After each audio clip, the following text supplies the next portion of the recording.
இப்ப ஜுன்ஜுன்வாலான்னு சொல்லி ஷேர் மார்க்கெட்ல 13,000 கோடிக்கு சொந்தக்கார். அவர் சாகும்போது சொல்றாரு, my worst investment is my health. I would recommend you all to invest most in health அப்படின்னு சொல்லிட்டு செத்து விட்டார். 13,000 கோடிக்கு அதிபதி. ஸ்டீவ் ஜாப், வர்த்தக உலகத்திலே பல கோடிகளை குவித்து விட்டேன், நான் ஒரு உலக பணக்காரன், ஆனால் மருத்துவமனையிலே இன்றுதான் நான் உணர்கிறேன் என்னிடம் இருக்கின்ற பணம், என்னுடைய புகழ் அத்துணையும் என்னுடைய மோசமான உடல்நிலைக்கு முன்னால் செல்லா காசாகிவிட்டது. அந்த மருத்துவ உபகரணங்களின் சத்தம் மட்டுமே எனக்கு கேட்கிறது. என்னுடைய உடல் வலியை என்னால் தாங்க முடியவில்லை.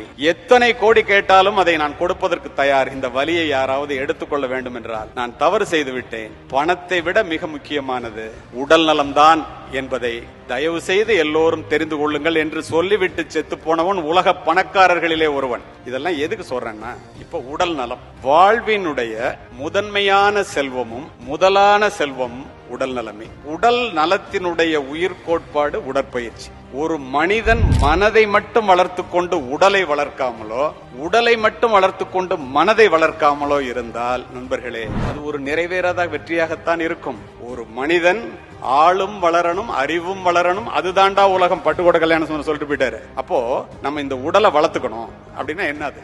ஒரு வாரத்துக்கு 168 மணி நேரம். 1 மணி நேரத்தை ஒரு வாரத்திற்கு உங்கள் உடல் நலத்திற்காக நீங்கள் செலவு செய்தால், இல்ல நான் ரொம்ப பிஸியா இருக்கேன், எனக்கு அதுக்கெல்லாம் நேரம் இல்ல அப்படின்னா, பொள்ளாச்சியில இருந்து நான் சென்னைக்கு போறேன், ரொம்ப பிஸி, ரொம்ப அவசரம், பெட்ரோல் போடுறதுக்கு நேரம் இல்ல அப்படின்னா, உங்களுடைய பயணம் எப்படி பாதியிலேயே தடைப்பட்டு போய்விடுமோ நண்பர்களே. உடல் நலத்திற்காக நீங்கள் நேரத்தை ஒதுக்கவில்லை என்றால் நம்முடைய பயணம் பாதியிலேயே தடைப்பட்டு போய்விடும். இதில் எந்த விதமான மாற்று கருத்தும் இல்லை. இதை புரிந்து கொள்ள வேண்டியது நாம் தான். ஒபிசிட்டி பத்தி பேசுறதுக்கு டாக்டர் கான்பரன்ஸ் ஒன்று ஒரு வாரத்துக்கு முன்னாடி திருச்சியில் உள்ள எல்லா டாக்டர்ஸும் அதை ஆல் இண்டியா லெவல்ல ஏற்பாடு பண்ணியிருந்தாங்க. அதில் நான் பேசினேன். நான் சொன்னேன், the shortest route to the graveyard is exercise அப்படின்னு சொன்னேன். ஒரு டாக்டர் எந்திரிச்சு கேட்டாங்க, அது எப்படி சார் எக்ஸசைஸ் பண்ணா ரொம்ப நாளைக்கு உயிரோட இருப்பாங்க, அது லாங்கஸ்ட் ரூட் இல்ல அப்படின்னு கேட்டாங்க. நான் சொன்னேன், அப்படி இல்லங்க, ஏன் ஷார்டஸ்ட் ரூட் கிரேவியார்டுனா, எக்ஸசைஸ் பண்ணி உடம்ப நல்லா வச்சிருக்கிறவன் உட்கார்ந்தாரு செத்து போயிட்டாருன்னு செத்து போயிடுவான், ஆஸ்பத்திரிக்கு உங்ககிட்ட எல்லாம் வரமாட்டான். ஆனா எக்ஸசைஸே பண்ணாம இருக்கிறவன் வீட்டுல இருந்து ஹாஸ்பிட்டல் போய் ஹாஸ்பிட்டல்ல இருந்து கிரேவியார்டு போகணும். அதனாலதான் அது லாங்கஸ்ட் ரூட், இது ஷார்டஸ்ட் ரூட்னா எல்லா டாக்டரும் ஒத்துக்கிட்டாங்க. இப்ப இந்த உடல் நலம்ங்கிறது எவ்வளவு அவசியங்கிறதுக்கு இதை தவிர உங்களுக்கு நான் இன்னும் சொல்லி புரிய வைக்க வேண்டிய அவசியமே இல்லை. மாபெரும் மனிதர்கள்லாம் உடல் நலத்துல தோற்று போறதை நான் பாக்குறேன். எல்லாரும் வசதி வாய்ப்பா இருக்கீங்க, எனக்கு நல்லாவே தெரியும். தயவு செய்து உடல் நலத்தை பார்த்துக் கொள்ளுங்கள். அதுதான் நம் பிள்ளைகளுக்கு கொடுக்கிற சொத்துக்களை விட மிகப்பெரிய சொத்து நம்முடைய உடல் நலம்.